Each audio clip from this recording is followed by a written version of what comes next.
अस्सलाम वालेकुम। आज हम स्टार्ट करने लगे हैं एक्सरसाइज 3.2। एक्सरसाइज नंबर 3.2 में है कंसिडर आ यूनिवर्सल सेट। आपको एक यूनिवर्सल सेट दिया गया है u is equal to x such that x is multiple of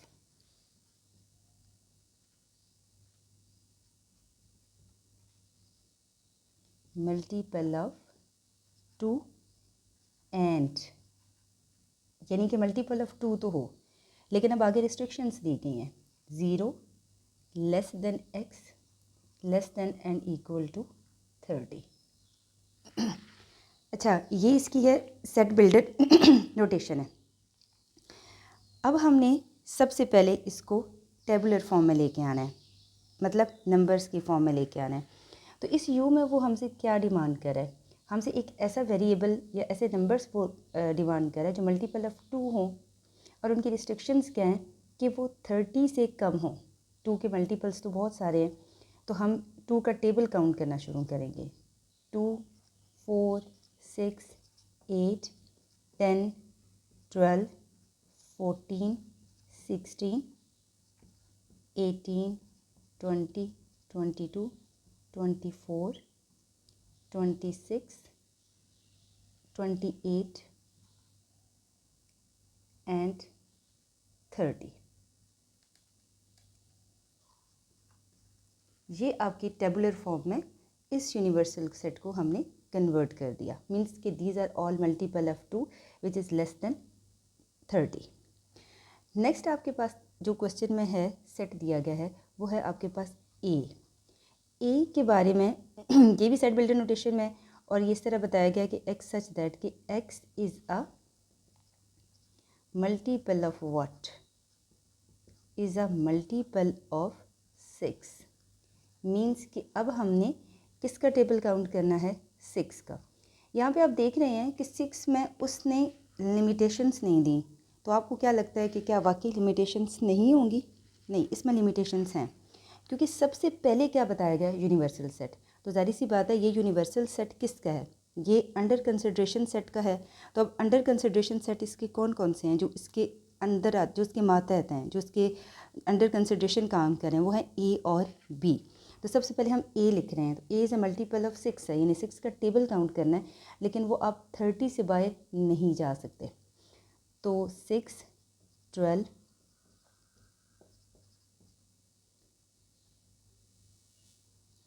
और 30 तक। मीन्स कि बस इससे आगे हम नहीं जा सकते मल्टीपल ऑफ 6 में। नेक्स्ट हमारे पास आता है बी आपके पास क्या है कि x such that x is a multiple of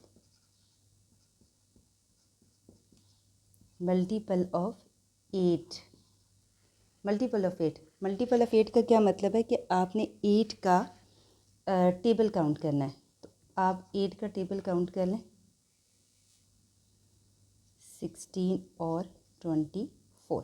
तो क्या हम 24 से आगे जाएंगे? नहीं, 8 का टेबल यहीं तक जाएगा, क्योंकि इससे आगे 32 आता है जो कि 30 से ग्रेटर है, तो हमने 30 तक लिमिट करनी है। तो पहला पार्ट क्वेश्चन नंबर 1 का फर्स्ट पार्ट हमसे यही डिमांड कर रहा है कि आपने ए और बी को टेबुलर फॉर्म में लिखना है, और अब हमने ए और बी को टेबुलर फॉर्म में लिख लिया है। इसके बाद इसका जो पार्ट 2 है वो हमसे डिमांड कर रहा है कि आपने फाइंड करना है intersection between A and B के हमने फाइंड करनी है इंटरसेक्शन। तो यहाँ पे हम इक्वल का साइन लगाएंगे, और यहाँ पर अब हम सबसे पहले ए है तो पहले ए की सारे एलिमेंट्स लिख लेंगे, 6, 12, 18, 24, 30। इंटरसेक्शन का साइन, फिर बी 8, 16 एंड 24। अब जाहिर सी बात है इंटरसेक्शन में कौन से एलिमेंट्स आते हैं जो कि कॉमन हो, तो इन दो के दरमियान कॉमन क्या चीज़ है? सिर्फ और सिर्फ 24। इसी का जो थर्ड पार्ट है वो हमसे डिमांड करता है कि आपने वेन डायग्राम ड्रा करनी है। ये जो जितना है सेट है, इनकी आपने क्या ड्रा करनी है? Venn diagram. अच्छा, वेन डायग्राम हमने सिर्फ़ और सिर्फ इसकी करनी है, यानी कि इन सेट्स को रिप्रेजेंट करने के लिए हमने वेन डायग्राम्स वो जो है वो ड्रा करनी है। इसमें देखें सबसे इम्पॉर्टेंट चीज़ क्या है कि हमने इन दोनों सेट्स को, ये तो यूनिवर्सल सेट है, यूनिवर्सल सेट मीन कि हमने एक रेक्टेंगल ड्रा करनी है और उस रेक्टेंगल के अंदर हम ये सारे नंबर लिख देंगे, तो ये हमारा यूनिवर्सल सेट हो जाएगा। ठीक है, तो इसका तो इतना इशू नहीं है।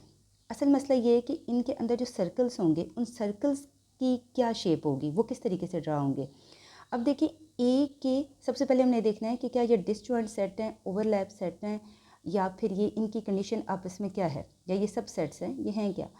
तो अगर हम देखें तो इनके कुछ एलिमेंट्स, एक एलिमेंट जो है वो आपस में एक दूसरे से मिलता है। तो कल हमने पढ़ा था ओवरलैप सेट में कि अगर कुछ एलिमेंट्स आपस में कंबाइन हो तो वो सेट्स क्या होते हैं, ओवरलैप सेट होते हैं। अब आप अपने जहन में दोहराएं कि ओवरलैप सेट की वेन डायग्राम में शक्ल किस तरह थी। एक सर्कल ड्रा करते हैं और एक और जो सर्कल ड्रा करते हैं वो इसके साथ ऐसे जुड़ा हुआ होता है। अब हमने लिखने हैं नंबर्स। अब नंबर्स को कैसे लिखना है, आपने यूनिवर्सल सेट से स्टार्ट करना है। तो सबसे पहले है 2, तो 2 सिर्फ और सिर्फ यूनिवर्सल सेट में, लिहाजा इसी में आएगा। नेक्स्ट आता है 4, 4 भी सिर्फ यूनिवर्सल सेट में भी है। नेक्स्ट है 6, तो 6 कहाँ पे है, 6 ए में है और यूनिवर्सल सेट में, इसका मतलब है यहाँ पर आएगा। इसके बाद नेक्स्ट आपके पास है 8, 8 हमारे पास बी में है, तो इसका मतलब ज़ाहिर सी बात है कि हम इसको यहाँ पर लिखेंगे और वो यूनिवर्सल सेट में भी चला जाएगा। नेक्स्ट है 10, 10 इन दोनों में नहीं है तो सिर्फ यूनिवर्सल सेट में आएगा यहाँ पर। नेक्स्ट है 12, 12 आपके पास ए में है तो यहाँ पर भी लिखा जाएगा। नेक्स्ट है 14, 14 सिर्फ आपका यूनिवर्सल सेट में। नेक्स्ट है 16, तो 16 आपका यूनिवर्सल सेट में भी है और बी में भी है तो आप यहाँ पर लिखेंगे। नेक्स्ट आता है 18, 18 आपका यूनिवर्सल सेट भी है और ए में भी है तो आप यहाँ पर लिखेंगे। नेक्स्ट आपके पास आता है 20, 20 आपका सिर्फ और सिर्फ यूनिवर्सल सेट में, लिहाजा यहाँ पर लिखेंगे। नेक्स्ट इज़ 22, 22 भी सिर्फ और सिर्फ यूनिवर्सल सेट में है।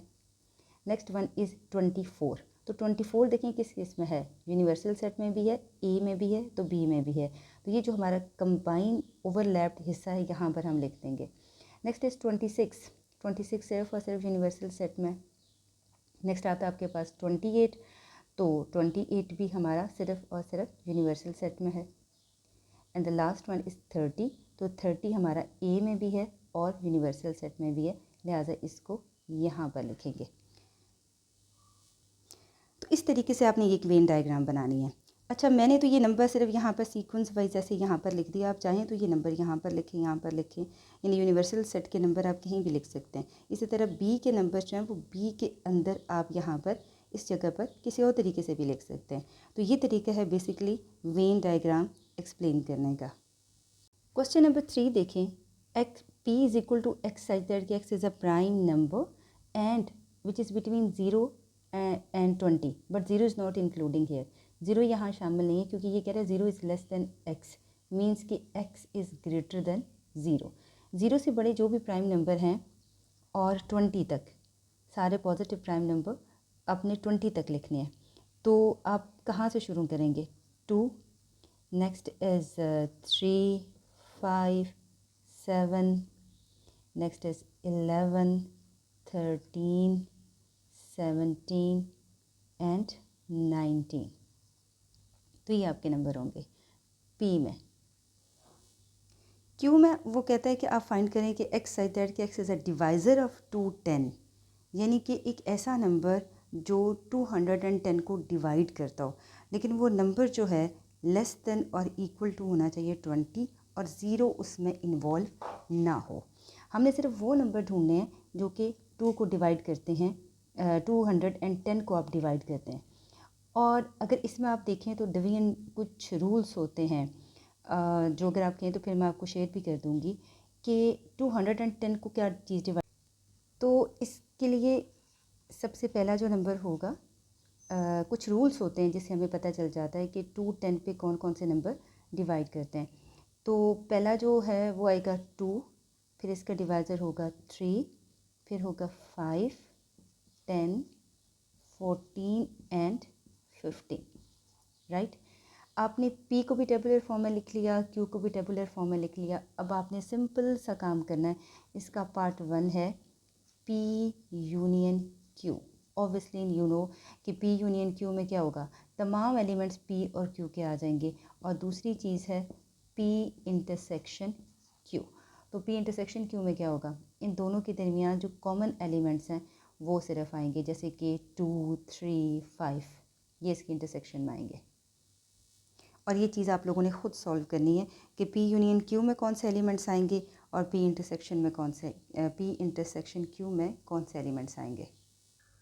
क्वेश्चन नंबर 4 है, verify commutative properties of union and intersection. अब ये कम्यूटेटिव प्रॉपर्टीज़ होती क्या हैं? कम्यूटेटिव प्रॉपर्टीज़ ऑफ, सबसे पहले बात कर लेते हैं यूनियन की। यूनियन की कम्यूटेटिव प्रॉपर्टी ये है कि if A and B are two non empty set, और एम्प्टी सेट में भी लेट्स से कि if A and B are two sets, if A and B are two sets, then their commutative property is A union B is equal to B union A. Similarly, intersection की जो commutative property होगी वो क्या होगी, वो भी यही होगी, A intersection B is equal to B intersection A। Question number 4 का जो पार्ट 1 है वो आपके पास आता है A इज़ इक्वल टू है आपके पास 1, 2, 3, 4, 5। सिमिलरली B आपके पास आता है 4, 6, 8 एंड 10। अब आपने इसका कम्यूटेटिव ला सबसे पहले यूनियन वेरीफाई करते हैं, तो वो क्या है, A union B is equal to B union A, ये हमने खुद वेरीफाई करना है। तो यहाँ से सबसे पहले हम A का मतलब है कि हम A यूनियन B, वैसे आप डायरेक्ट भी लिख सकते हैं, लेकिन अगर आप अलग से लिखना चाहें तो इसको लिखेंगे 1, 2, 3, 4 and 5 union B is equal to 4, 6, 8 and 10। ये इक्वल का साइन तो यहाँ पर आएगा इक्वल का साइन, B is equal to 4, 6, 8 and 10 union A is equal to 1 up to 5। तो यहाँ पर अगर हम इसको इकट्ठा करके लिखें तो क्या लिखेंगे, 1, 2, 3, 4, 5, 6, 8 एंड 10। सिमिलरली अगर हम यहाँ पे लिखें तो फिर कैसे लिखेंगे, 1, 2, 3, 4, 5, 6, 8 एंड 10। तो ये कम्यूटेटिव ला वेरीफाई हो गया कि A union B is equal to B union A। अब आपने इसका जो सेकंड पार्ट है यानी कि A intersection B is equal to B intersection A, इसकी प्रैक्टिस आप लोगों ने खुद करनी है। इसका जो दूसरा पार्ट है वो बहुत इंटरेस्टिंग है कि आपने कम्यूटेटिव ला वेरीफाई करना है between natural number and set of integers. तो ये जितना देखने में कम्प्लेक्स लग रहा है ना, इतना मुश्किल है नहीं, तो बहुत आसान है। कैसे, जैसे कि फर्स्ट कर लेते हैं, हमने सबसे पहले वेरीफाई करना है A union B is equal to B union A के। जैसे पता है कम्यूटेटिव ला ऑफ यूनियन तो यही है। तो अब A की जगह क्या लिखेंगे, नेचुरल नंबर का सेट यूनियन, Z की जगह क्या लिखेंगे, B की जगह क्या लिखेंगे, Z। सिमिलरली यहाँ पर B की जगह आप लिखेंगे set of integer union, A की जगह आप क्या लिखेंगे, नेचुरल नंबर। अब यूनियन में याद रखें कि हमेशा एक बड़ा सेट आता है, ये तो आपको अंदाज़ा होगा। तो अब नेचुरल नंबर और सेट ऑफ इंटीजर्स, इन दोनों में से बड़ा कौन सा है, जाहिर सी बात है नेचुरल नंबर कहाँ से शुरू होते हैं, 1 से, और सेट ऑफ इंटीजर्स कहाँ से शुरू होते हैं, 0 से।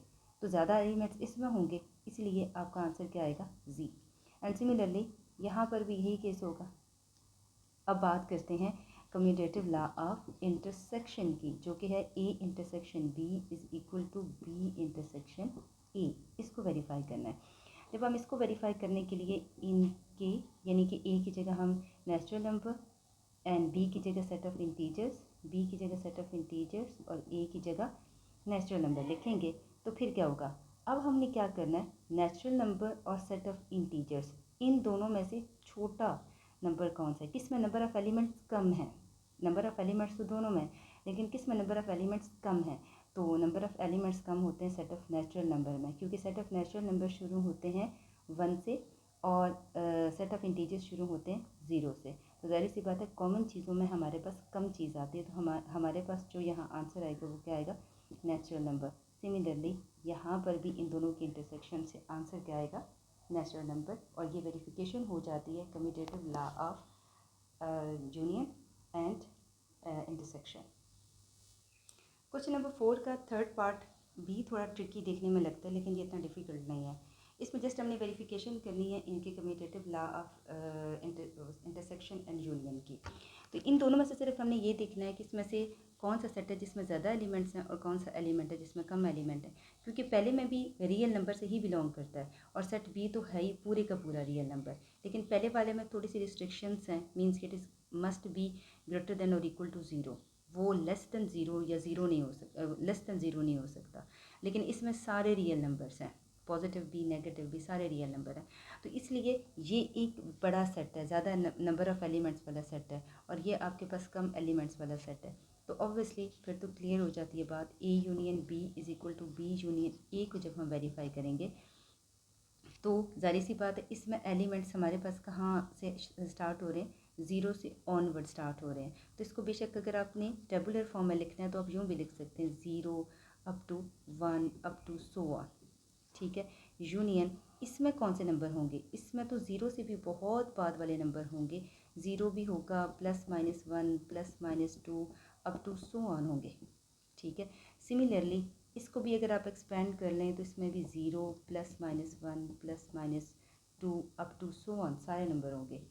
और यूनियन आपके पास क्या चीज़ आएगी, ऐसे एलिमेंट्स हैं ए वाले जो कि स्टार्ट किससे हो रहे हैं, ज़ीरो से हो रहे हैं, ठीक हो गया। अच्छा जी, अब देखिए इन दोनों में से यूनियन में से कौन से एलिमेंट्स आते हैं जो ज़्यादा एलिमेंट्स होते हैं, प्लस और माइनस सारे, यानी कि 0 +-1 +-2 अप टू सो ऑन। और यहाँ पर भी कौन से एलिमेंट आएंगे, 0 +-1 +-2 अप टू सो ऑन। तो ये कौन से नंबर हैं, ये रियल नंबर्स हैं, और ये भी कौन से नंबर हैं, रियल नंबर है, राइट। अब हम इनकी इंटरसेक्शन का केस डिस्कस कर लेते हैं। इंटरसेक्शन का भी जो कम्यूटेटिव प्रॉपर्टी होती है वो सेम ही है, A intersection B is equal to B intersection A. तो फिर इसको भी करने के लिए क्या करेंगे कि यहाँ पर ए की जगह हम उसके नंबर पुट कर देंगे जो कि स्टार्ट हो रहे हैं कहाँ से, ज़ीरो से, 0 1 up to so on intersection.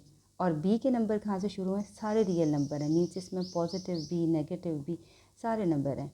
इसी तरीके से यहाँ पर भी बी में सारे एलिमेंट्स पाए जाते हैं और ए पे रिस्ट्रिक्शंस हैं, यानी कि वो ज़ीरो से शुरू हो रहा है।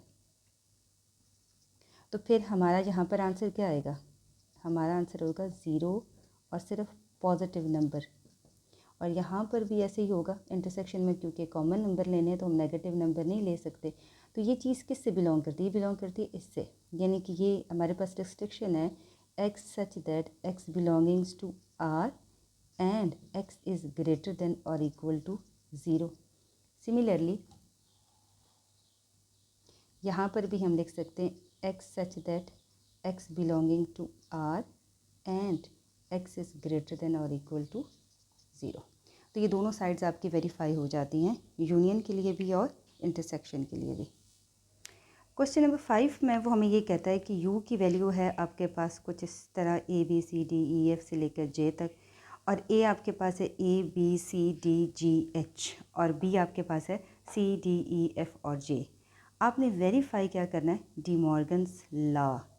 और डिमॉर्गन्स लॉ उसने लिखा, उसने कहा डिमॉर्गन्स लॉज, मतलब दोनों लॉज आपने इसके क्या करने हैं, वेरीफाई करने हैं। अब आपको पता है डिमॉर्गन्स लॉ होता क्या है कि ए यूनियन बी का अगर हम होल का कम्प्लीमेंट लें इज़ इक्वल टू ए का कम्प्लीमेंट इंटरसेक्शन बी का कम्प्लीमेंट। इसी तरह ए इंटरसेक्शन बी का अगर आप होल कम्प्लीमेंट लें तो ये आपके पास होता है ए का कम्प्लीमेंट यूनियन बी का कम्प्लीमेंट। नेक्स्ट वीडियो में हम देखेंगे कि इस तरह यूनियन और इंटरसेक्शन का ये दोनों साइड्स वेरीफाई करने के बाद हमारे पास वेन डायग्राम कैसे बनती है, हम डिमॉर्गन्स लॉ की दोनों साइड्स को कैसे वेरीफाई कर सकते हैं और फिर इसको वेन डायग्राम पे कैसे शो करना है। Thank you.